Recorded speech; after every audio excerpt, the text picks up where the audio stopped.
죽은 지도 무려 500년 가까이 흐른 1393년 9월 6일 새로운 나라 조선 조정에서는 도선이 남긴 신묘 한 말이 거론이 됩니다.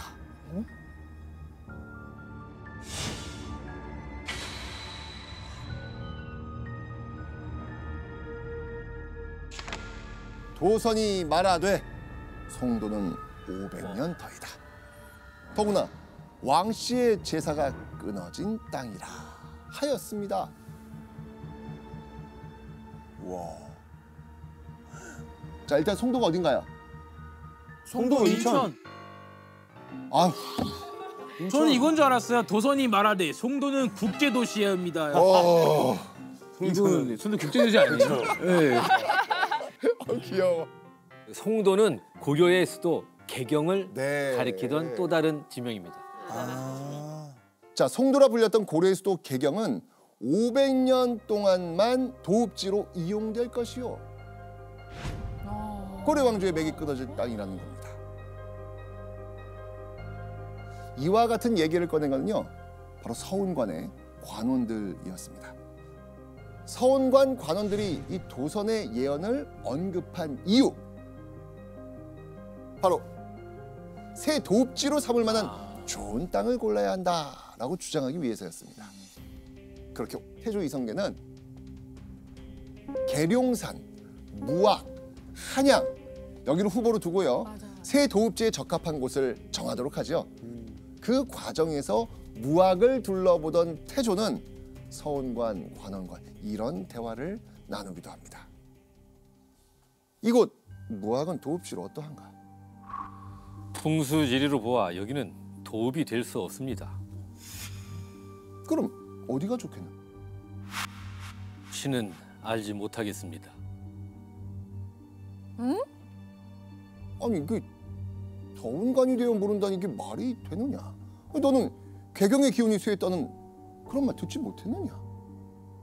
신은 풍수지리만 배워 예언은 모르옵니다. 에? 하지만 태조는 이런 변명에도 그냥 넘어가지 않습니다. 아니 예언 역시 풍수지리를 바탕으로 말한 것이지 어찌 터무니없이 근거 없는 말을 했겠느냐.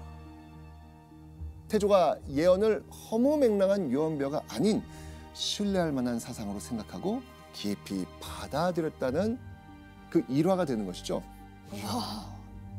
자, 그렇다면 조선의 새로운 수도를 정하는 이때 결정적 역할을 한 건 뭐였을까? 서현철 씨, 이때 조정에서 두 번째 천기 누설이 언급이 되죠? 네, 조선의 운명을 예측한 두 번째 천기 누설. 두 번째 천기 누설. 공개하겠습니다. 새 나라의 도읍지는 한양이 된다. 예? 이건 알고 쓴 것 같은데. 그러니까. 조선의 5대 예언, 그 두 번째는요, 개경에서 한양으로의 천도였습니다. 이번에도 도선의 예언이 결정적 역할을 하게 되는 거예요.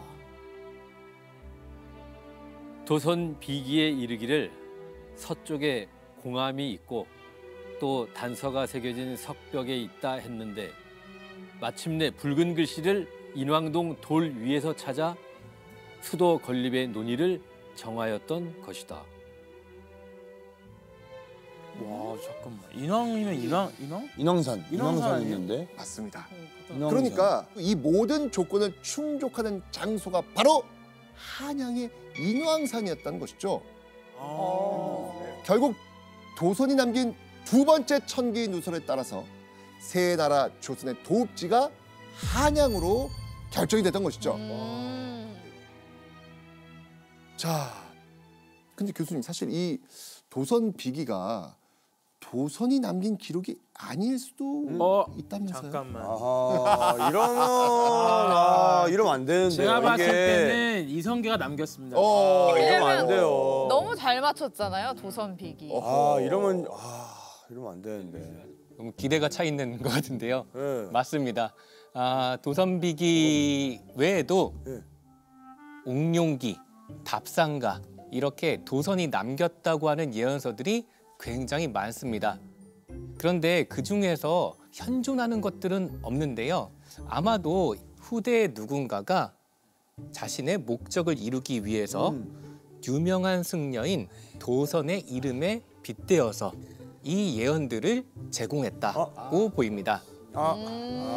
이렇게 유명한 사람들한테 이제 빗대는 방식을 가탁이라고 이렇게 이야기를 하는데요. 이 가탁의 방식으로 많은 예언서들이 후대에 만들어졌을 것이라고 생각이 됩니다. 약간 조선이 하늘의 뜻에서 세워진 나라라는 거를 계속 어필을 하고 싶었어서 아마 거기 조금 첨가하지 않았을까. 지금까지 이렇게 이름이 몇백 년 지나도 그 예전에도 이렇게 기록에 남을 정도면 뭔가 실력 있는 분인 거예요. 그죠?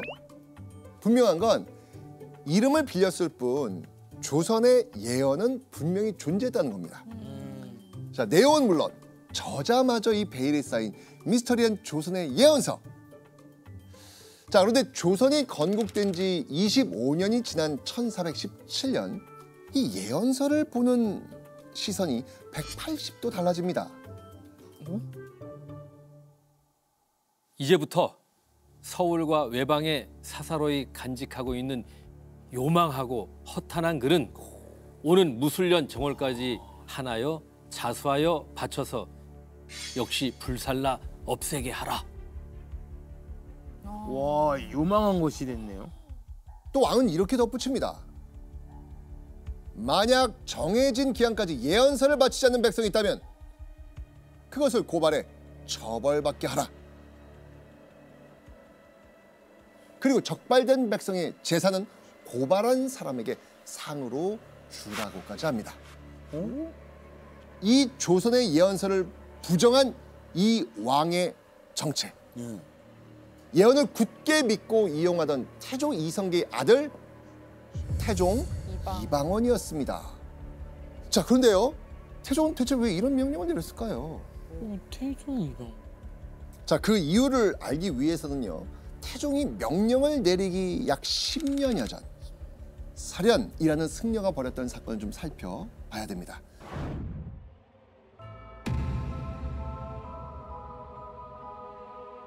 경상도 진주의 승려 설현이 절의 여종들과 간통한 혐의로 체포가 돼요. 그리고 사건에 연루된 설현의 제자 역시 끌려와서 신문을 받습니다. 근데 문제는 신문 과정에서 설현의 이 제자가 뱉은 한마디 말이었습니다. 내가 간직한 참소로 보건대 승왕이 나라를 세워 이에 태평하게 될 것이다. 자, 끌려온 승려가 승려의 나라가 새로 세워진다고 얘기를 딱 했어. 태종이 딱 그걸 들었어. 어떠실 것 같아요? 일단 본인이 왕인데 승려가 왕이 된다라고 하는 거는 본인이 이제 내려오고 다른 왕이 세워진다라는 거니까. 영무원이에요. 조정 신료들은요. 불교 개혁에 불만을 품은 설현의 제자가 영모에 준하는 발언을 했다면서 죽이셔야 합니다라고 외쳤죠. 그런데 태종은요. 설현과 그의 제자를 유배 보내는 것으로 사건을 마무리해요. 끝내지 않았어요? 그러니까 설현 사건을 조사하는 과정에서 예언의 내용을 퍼뜨리면서 사람들을 선동한 정황은 밝혀지진 않았거든요. 그런데 이 태종의 자비로운 처분으로부터 2년 뒤 또 다른 예언이 등장을 해요.